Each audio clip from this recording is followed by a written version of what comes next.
Today in this topic we'll be learning about soil stabilization by soil reinforcement. So already we had seen regarding soil reinforcement wherein we were using different types of fibers in order to reinforce the soil. So today we'll just see an advancement regarding that. So if you can remember, in the before class we have said that whatever the fibers are there, those fibers, whether it is natural fibers or artificial fibers, those have to be randomly distributed in the soil so that it will increase the compressive strength, the shear strength of the soil. So today in this class we'll see what is the more about soil reinforcement in soil stabilization. So last class was confined only to different types of fibers, natural and artificial fibers, and in the natural fibers what all fibers can be used for which type of soils we have already seen, and how because of addition of fibers the strength of the soil is going to change also we had seen. So today's topic we'll see more about this soil reinforcement.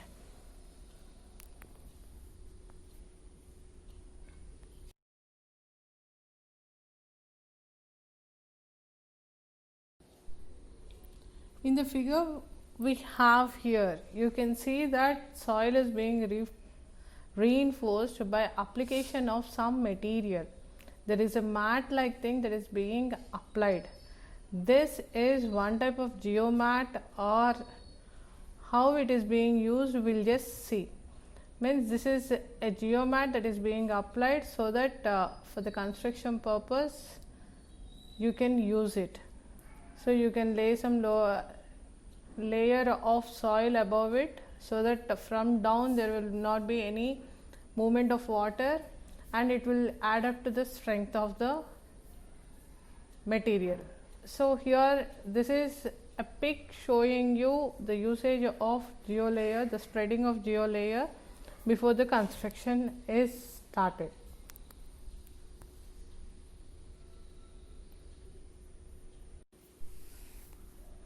So here the usage of geosynthetics. While nearly every civilization in history has valued the idea of reinforced soil structures, the method of soil reinforcement in modern construction has only been viable and cost effective for about 30 years. It took the development of geosynthetics to allow for the substantial tensile loads to stay at their defined formations for an extended period of time. See, the structures whatever were built before, whether it is in different civilizations, everywhere we were using only reinforced soil structures. Over then there were no materials called as your cement or steel or anything. We had only the soil application, we had only the mud application, we had all the things made up of mud as well as lime and stone. But now as the times are going on, we started using different structures, the structures made up of different materials. And when we were doing this, we wanted the strength of that particular soil to be increased enormously. It is not only the compressive strength but also for the tensile strength. For that reason what we have done, we have started the usage of different materials, mainly the geosynthetics. Round about 30 years back, since 30 years we are using this, and we are trying to change the construction scenario so that the particular structures or particular formations whatever we are making it, they are able to stay for a longer time. So now let us see how these are being used in our structures. Mainly the geosynthetics, they increase tensile loads at their formations for a longer period. The tensile strength will be the tensile strength distribution will be for a longer time.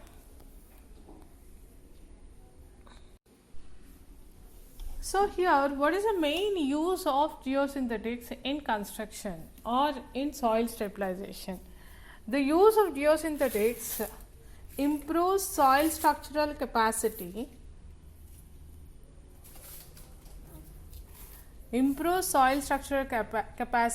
allows for poorer quality soil to be used, and allows for minimal land acquisition since deformation of soil into steeper slopes is possible.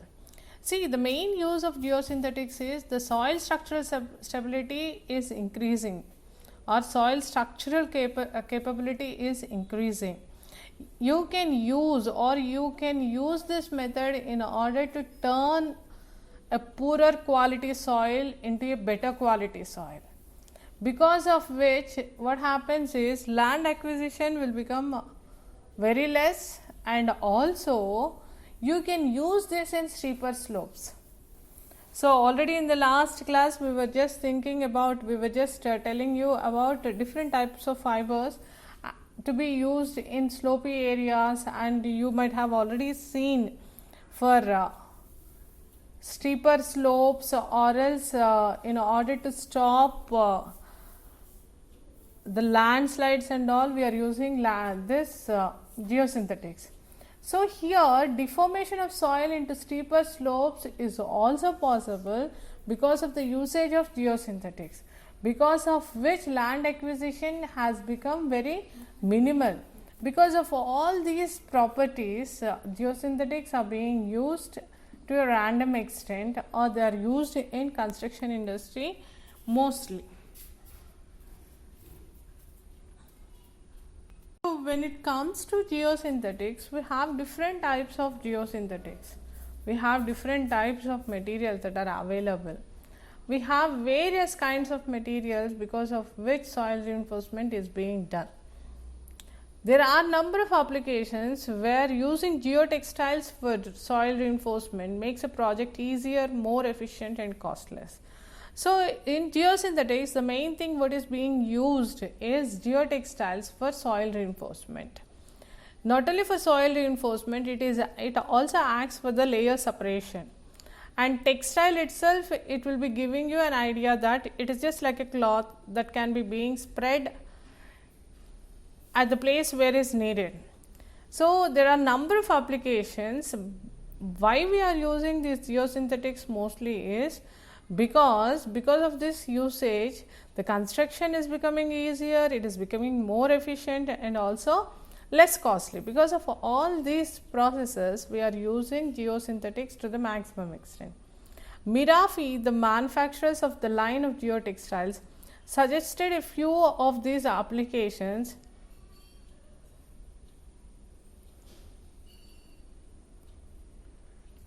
Its applications. So the main people whoever are manufacturing these particular geotextiles are Merafi. Merafi is the company name, and they have suggested how these particular things can be used. See, generally what happens when not only in soil stabilization, even whenever you are considering in the normal constructions also, whenever you want a waterproof layer to be laid on the top or on the terrace, you can just apply it, you can just lay it as a normal thing and then use it along with the construction material, and application becomes easier, and also the leakage of water from that particular area becomes less. So the maintenance cost of the building will come down, because generally wherever there is failure of the structure, it is mainly because of capillary action of groundwater or else wetting because of rainwater. Both the things, when you can use it in the foundations, this geotextile layer can be just spread over the foundation, and this will not allow the groundwater to raise. And on the surface wherein you have up to the plinth construction, you can lay it so that there will not be water going down because of the surface water. That is like you have your drainage, or else even you have your rainwater splashing. All that can be just avoided. So for that reason, geotextiles are mainly used. So now in the soil reinforcement also, in order to increase up the soil capacity, you are using this soil reinforcement. And because of its efficiency, because of its less cost, and also ease of construction, geotextiles are finding their place in construction field.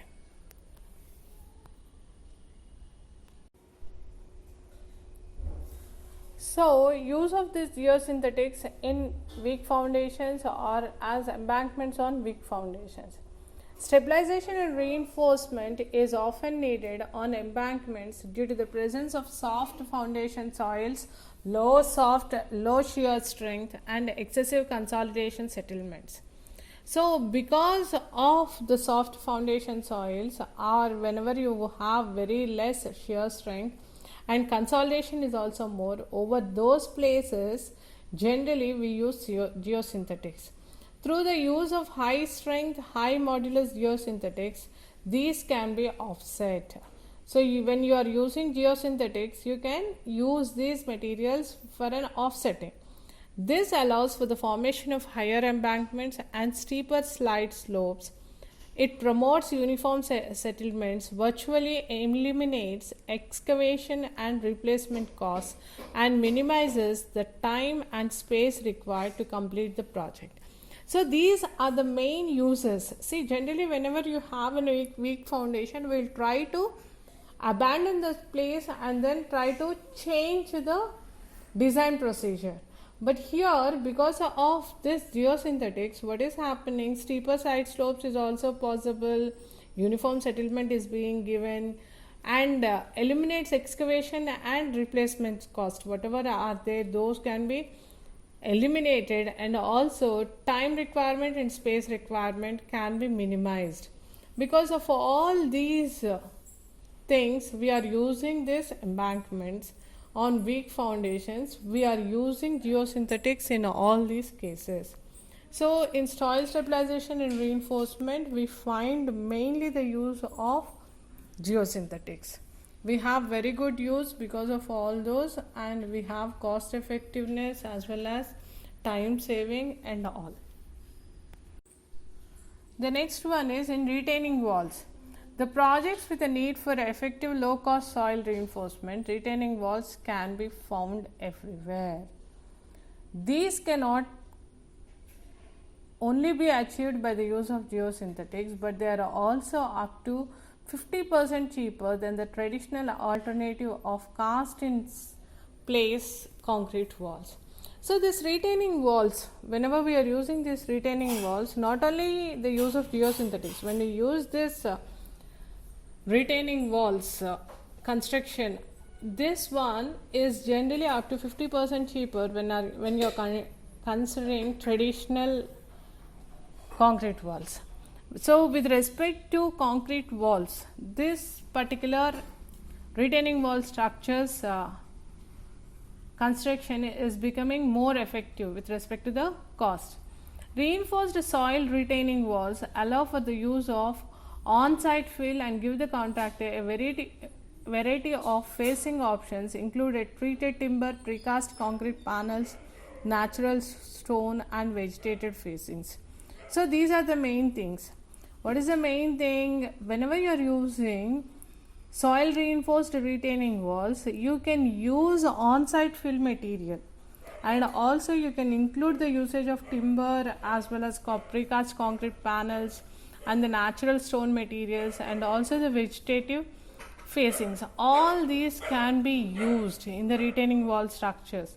So because of usage of all this, what is happening is you are making the cost cheaper, and this is becoming more effective when compared to your concrete wall construction in the site.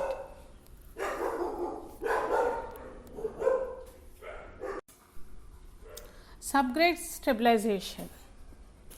In many projects, load bearing capacity of soft clays, silts and organic soils that make up the subgrade is necessary. So, mainly the use of geosynthetics or stabilization methods will come into existence only when soft clays, silts or organic soils are being used. So, when these are the main subgrade, then what happens? We need to use some stabilization method. The use of geosynthetics for these projects allows for the uniform distribution of weight. So, when you are using geosynthetics, what happens? Along this soil, there will be uniform distribution of weight. By reducing the amount of required aggregate, this also reduces the total cost of the project by as much as 50%.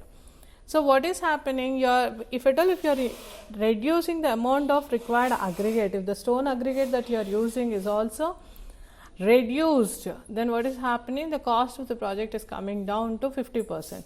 So, this is being allowed only because of the use of geosynthetics. It is not because of the use of aggregate. You are reducing the use of aggregate and you are starting using your geosynthetic.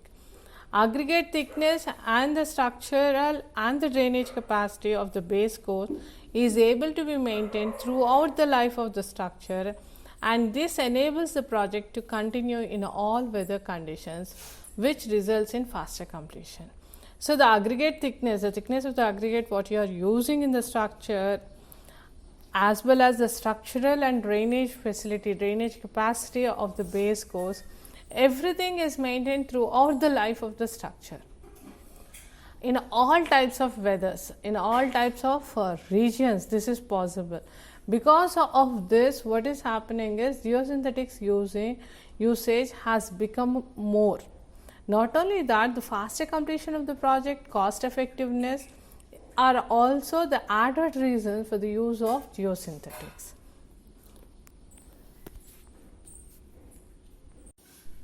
In soft site closures, what are soft site closures? Particularly at Superfund sites and hazardous waste cells, it is necessary to cap and close soft sites. This can be safely and cost effectively through the use of geotextile with high tensile strength at low elongations to provide durability throughout the process with severe installation stress. So, generally in Superfund sites wherein you are converting these dumping yards into the normal sites, over there you can use geotextiles in order to change the strength of the soil. They have high tensile strength at low elongations, which will make the structures that are built over there to be durable, and also the stress of installation will be very less. So, geotextiles eliminate the need for excavation or chemical stabilization and also make the removal of surface waters easier by filtering or retaining fine sludge particles. So, what is happening? The usage of geotextiles, it is just eliminating the process of excavation. Whenever you are placing this geotextile, what is happening? Capillary action is stopped, and also they are acting as a firm base. And whenever we want to do excavation is mainly done in order to have a firm ground for your foundation. That is being achieved because of the usage of geotextile. So, generally for that reason, whether it is chemical stabilization or removal of surface waters, for everything can be done using geotextiles, and this is cheaper means and also the easier means to do. So, because of this, you are finding it useful even in soft site closures. Without them, it would be difficult to safely place select fill, and there would be no separation between the select fill and the subgrade. So, as this is acting as a separation layer in between two different layers, that is, here he gives it between the subgrade and the select fill. It is acting as a layer. If at all this particular thing is not being present, then the excavation, the separation, all that will not be possible. So mainly in the soft side closures, we find the usage of geotextiles mostly. The main reason why we are using this geotextiles is, the main thing is high tensile length with low elongations, and they are providing more of durability. Because of these reasons, we are finding its usage more. So applications of soil reinforcement. This is simple and fast construction methodology is one of the reasons that is making the soil reinforced systems eligible as application for railway structures. So what is the main thing why you are using soil reinforcement mainly? The main thing is this is simple method of construction. The cost of structures is very less, and also it is making high performing structure. Because of all these, we are using this in railway structures. At the same time, these structures are reliable, trustworthy. Making of them is a good solution for walls, abutments, for BRT, LRT and subways or rail structures. Because of all these reasons, because you are making reliable structure, trustworthy structures, Broadway railways, or your for all types of things, for subway structures or rail structures, everywhere we can use this particular soil reinforced structures. The following reasons, in addition to the already stated, make the reinforced soil structures the preferred solution. The first thing is excellent performance with attractive appearance. The next one is architectural flexibility, minimum traffic disruption during construction, rapid construction and economy in foundation works. So because of these 5 main reasons, performance is very good, and the appearance, the aesthetic appearance is also good, and the architectural flexibility to whatever shape, to whatever need you want to modify, you can do it, and minimum traffic disruption is there, and rapid construction and economy is being achieved. Because of all these reasons, the soil reinforcement is being used mainly.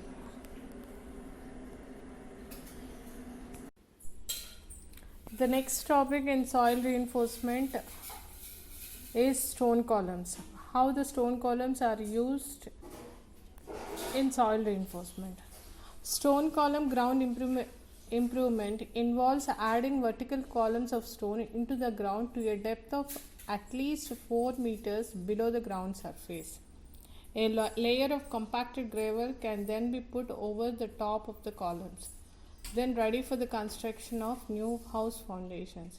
So here in the stone columns, what we do is, we'll just be taking the stones and then be cutting them into vertically, and then you are inserting these columns into the ground up to a depth of 4 meters below the ground surface. Then after you are laying the stone columns, what is that you are doing is, in and around your stone column you are placing some gravel.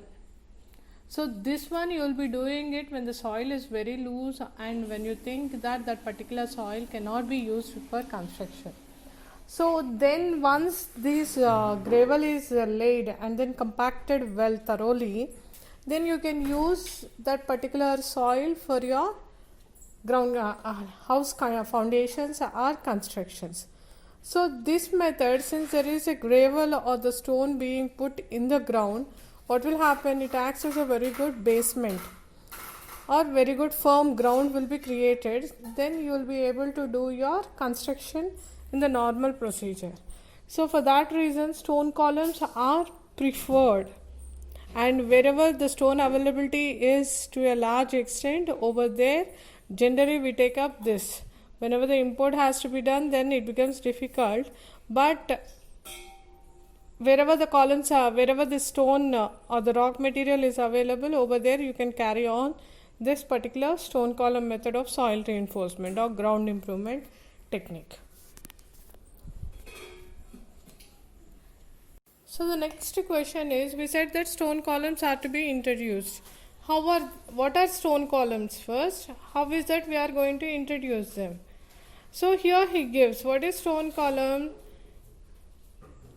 What is stone column? Stone column is nothing but any stone that is being cut into a shape of vertical shape. That is, generally you prefer the stone to be cut in a vertical manner, and that too a rectangle or else circular cross sectional area.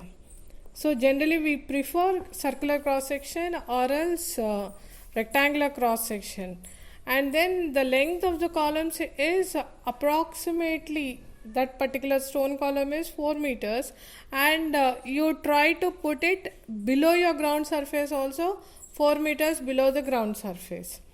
And here later on that compacted gravel is put. And what is the next thing? The construction can be carried on now.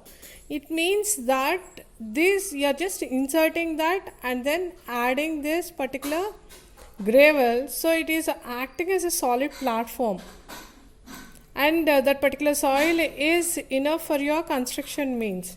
It means that the stone column method, you don't need any machinery or anything. Only thing is the stones have to be present. So this becomes very easy for construction, and at any time of the year you can construct it, and also the cost of construction will be less if at all the availability of stone is there. So these are your stone columns, a stone being cut into the shape of a rectangular cross section or circular cross section, but the length of the column should be more. That is your stone column. How are stone columns constructed? Stone columns are constructed by experienced contractors using specialist equipment. The construction uses an excavator with a vibrating probe to feed stone into the ground, forming a vertical column of stone. Some stone column rigs feed stone into the ground through the vibrating probe, exciting at the bottom, and other rigs require the stone to be fed in from the ground surface down the vertical hole in the ground. Both types use a vibrating probe that densifies the surrounding soils to help feed the stone into the ground. So here when you check how are the stone columns constructed, you have got a stone column, but only thing is you need to send this stone column deep into the earth. How you are going to send? You need to use some vibrating machines. So here there are two methods of construction. Directly you are using an equipment and then sending it this stone column directly. That is one thing. A vibrating probe is there. Into that you are inserting your stone column and then you are sending it directly. So that is one method, and the next method is you will be constructing, or you will be just creating a hole, and through the hole you will be trying to send the stone column down. In both the manners, what is happening is there is a vibrating probe that is being used in order to create a hole, or else in order to drive a stone column inside. So it means what will be happening, the vibration is created in the ground surface. When vibration is created in the ground surface, the surrounding soil all totally densifies. So as a result, what is happening, the total soil is getting densified. So that is one main advantage of stone columns. Densification of the soil is taking place, as well as since it's a rock aggregate or else since it's a rock element that is being present, it acts better for your support. So because of those two things, your stone columns are being used in ground improvement.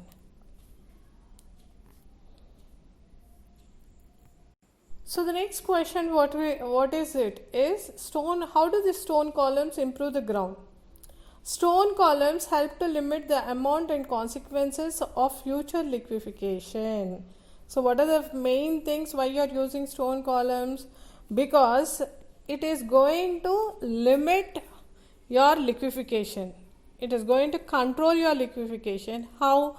First, densifying the soil through vibration and introducing stone into the soil. What is the first thing you have? Densifying the soil. Next one is introducing stone into the soil. Next one is reinforcing the soil, creating a stiff composite soil mass. What is the next thing? We are driving this stone into the soil. It means that what is happening? You are going to change the soil mass. A composite soil mass is being created. Compression as well as tension and reinforcing the soil. So you are doing that particular thing, because of which liquefaction is going to come down. So by achieving this, the non-liquefying soil crust is thickened and stiffened to reduce the likelihood of undulations, tilt and uneven ground surface subsidence from liquefaction of the underlying soil layers, therefore reducing damage to the house foundations. So here see what are the things main. It is whatever the undulations are there, the tilt and an uneven ground surface subsidence, all these are being controlled because of sending of your stone column into your soil. And here he gives, in addition, stone columns may sometimes provide the soil with an increased drainage path to help reduce excess pore water pressure that can lead to liquefaction. So the columns can reduce the consequences of liquefaction when this occurs. So here he gives, in addition, stone columns may sometimes provide a soil with an increased drainage path. So here what is happening? You are sending some mass, rock mass inside. Then what happens? Drainage path also may increase. And here the pore water pressure will be expelled out. So there what is happening? Reduces excess pore water pressure, leading to liquefaction, so that the columns can reduce the consequences of liquefaction when this occurs. So here excess pore water is also getting removed. So all these are going to add up to the stability. So here an advantage of stone columns is that no dewatering or excavation is required for the construction, and they typically have a short construction period. So the main thing is, there you are not going to do anything. You are just going to apply the stone column, then naturally all the things are taking place. So the time required for filling up for putting the stone columns is also less. It means that totally the construction period is getting reduced. So these are the main things why we are going to use this stone columns. The picture here clearly shows how you are going to introduce a stone column. See, the stone column also, you are not going to introduce total length of the stone column at a time. Total, what is it you have done? Yeah, whatever the cross-sectional area is, into that cross-sectional area, into that cross-sectional area, you are cutting the stone and then you are placing one above the other so that it forms a column size. But here when you check, see, over here you can see a stone column. It is placed in the form of a circular manner. How it is being placed? You are using a vibrator in order to place that. When you are placing that, you are seeing that the soil nearby is getting densified. And how you are placing? Whenever you are placing it with a vibrator. Then what is happening? You are compacting the soil also, which is nearby, and then you are allowing the compaction of the stone mass also to take place. But here 5 elements are placed in a column. So one by one you are introducing, one by one a cross-sectional area you are going on increase. At a stretch you are not allowing the column to be placed. It means weight you are totally gradually increasing. Then what happens? The pore water also will be coming out if there is any excess. So all this will result in the strengthening of the soil. So this is how you are going to introduce the stone column into the soil. So this indicates how you are laying your stone columns. So the figure clearly shows whatever is the layout, whether it is a circular or a rectangular cross sectional area, a plot, you are filling that particular thing using your stone columns. How you are going to arrange this picture clearly indicates. So you are fixing 3 rows. Along with that, in the middle you will be seeing that there is one more row being filled, but with more number of gaps. See, when you are laying this layout itself, the stone column layout itself, we are enhancing all the properties of the soil. We are saying that total area, total soil is getting densified. Total pore water pressure is reduced considerably, and as that the total strength of the structure is increasing.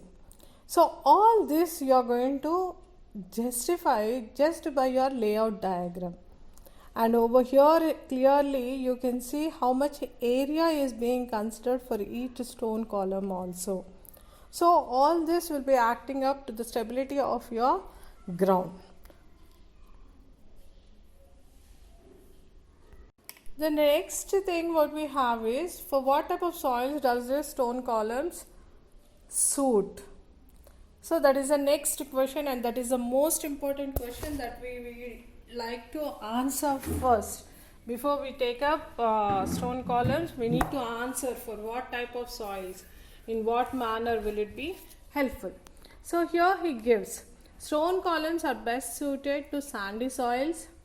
A greater concentration of stone columns are required in siltier soils. Because of large equipment required and the requirement of an area to store the stone gravel, this method may not be practical for smaller properties or those with limited access. So here he gives 3 conditions. The first thing is, wherever you have a sandy soil, for those places or for those soils, the stone columns are better suited. And the next thing he gives is siltier soils. For the siltier soils also, if the soil is silty, then also we can use this particular soil. Next one is, we need to have large equipment, that is your vibrator, so that this stone columns has to be fixed into the soil. And this particular area, wherever you want to strengthen up, that particular area should be nearby the vicinity of your roadways or railways. The reason for this is, when you want the equipment to be moved, it has to be practicable, or the conveyance should be possible. And the next thing is, since you are using heavier machinery, larger area is required in order to compile those stone columns at that place or store those columns over there.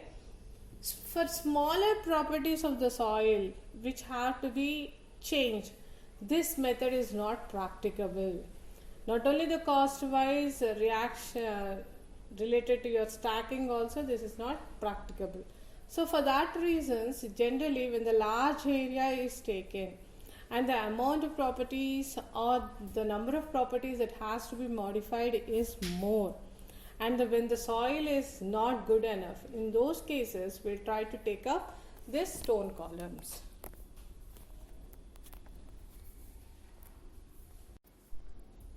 So the figure here shows how a stone column is being introduced into the soil. Over here you have got a rectangular column that is being laid down. So you have got this by the equipment, and there is making of a small hole. From there you are going to trying to introduce that particular column inside. So this is how the stone column is being laid.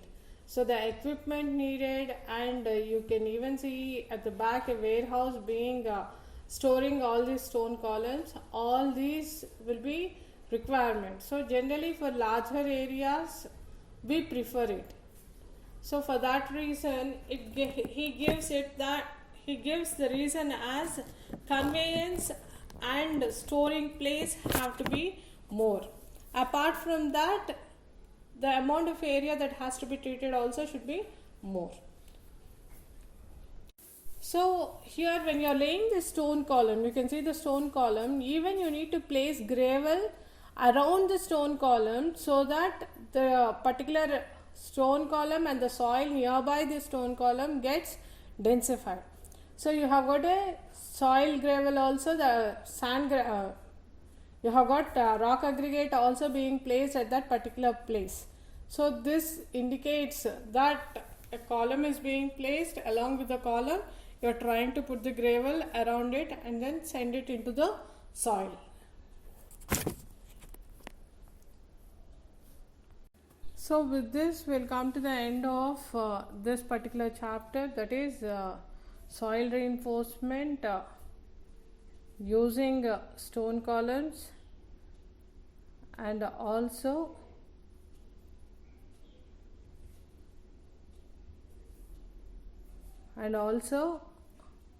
how this has been done, the soil reinforcement has been done by geosynthetics.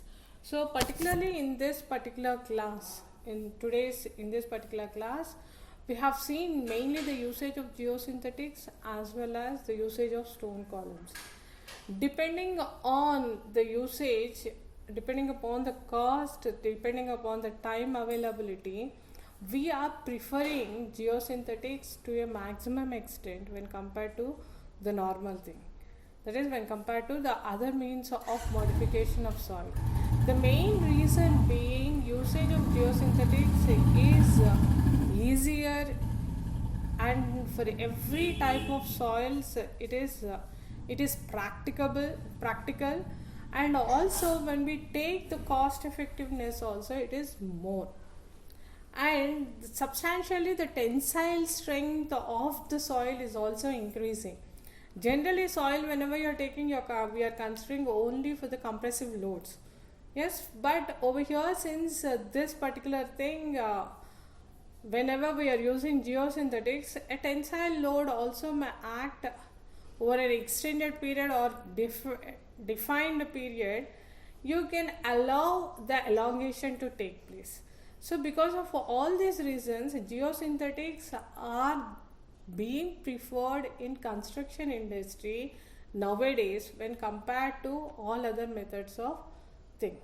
And here the main use of geosynthetics is cost effective, and the time of construction is easier, and the labor requirement related to the technical knowledge requirement of the labor is also very less. But only thing is, when you want to use that for some retaining walls or for some embankments and all, if at all the people are given a little of skill, you can use it maximum. And the next thing is cost effectiveness. How much it is going to decrease? It is going to decrease around about 50% of the cost. So that is a very huge difference when compared to the other methods. And the next thing is the requirement with respect to machinery is also less. You just need to take this geosynthetic and then place it in that particular place. And the performance wise, when we take, the performance is very good in all types of climates, in all weather conditions, and faster completion. Because of all these reasons, we are preferring geosynthetics. And here even he mentioned in geosynthetics that aesthetical appearance is also good. The flexibility of usage of this particular thing with respect to the architectural point of view is also very good, and the disruptions or the disturbances that are being created because of this usage is almost nil, or you can say that very very less. And economy wise, it is the most cost effective method of construction. Because for all these reasons, we are finding geosynthetics use in construction industry in a maximum manner. and 100% interlocking is there, and 100% there is stability with respect to water conditions. Capillarity rise is also zero, and layer separation is also to the maximum extent. So because of all these advantages, geosynthetics are used in each and every walk of life, either in the railways or in the roadways or in the normal construction of your houses or for heavy structural embankments. All these we are using. So that is regarding our soil reinforcement using geosynthetics. And the next thing what we have is stone columns. When it comes to the stone columns, the main disadvantage is that we need heavy machinery in order to use these stone columns, in order to drive these stone columns into the soil. Heavy machinery is needed. Even though densification of the soil is taking, pore water pressure is being removed, everything is being done, but only thing is heavy machinery is needed. In order to have the heavy machinery movement, it should be, the site should be nearing to your road accessibility. So that one is the main thing. And the next thing what is it is, the stone columns may need to be stacked first in the site and then be used. And for smaller sites, and that too if at all very few properties of the soil need to be changed, in those places usage of this is not desirable, because when with respect to the cost, with respect to the machinery, everything becomes more. If it is a very heavy structure construction, and if there are no other means, and almost all the properties of the soil have to be enhanced, then in such a cases we can use this stone columns. Stone columns also work very well, and the properties are enhanced greatly, but only because of heavy machinery and stacking, generally we try to not to use it, because stone availability also should be present nearby. If the stone availability is not there, the cost of construction increases. Because of all these reasons, generally we are not using this stone constructions, or we are not preferring stone construction, stone reinforcement, whenever that is not available in the nearby places. So that is regarding our stone columns and geosynthetics. So when geosynthetics cannot be used, then you can go for stone columns. But nowadays, wherever the soil modification has to be done, in all those places geosynthetics are finding their use. So with this we'll be ending up today's session.